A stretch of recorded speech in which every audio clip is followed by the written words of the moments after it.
ఆంధ్ర క్రైస్తవ కీర్తనలోని 377వ కీర్తనను పాడుకుందాం. రచన పురుషోత్తమ చౌదరి గారు.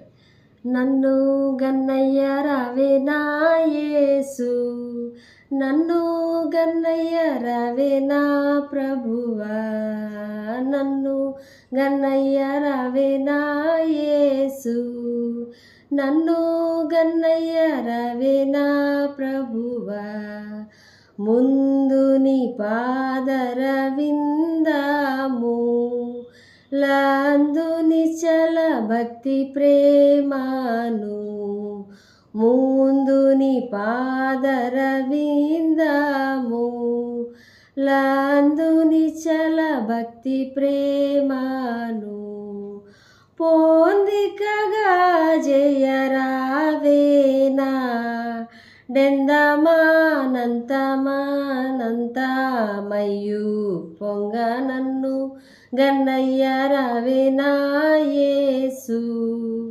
నన్ను గన్నయ్య రావే నా ప్రభువా.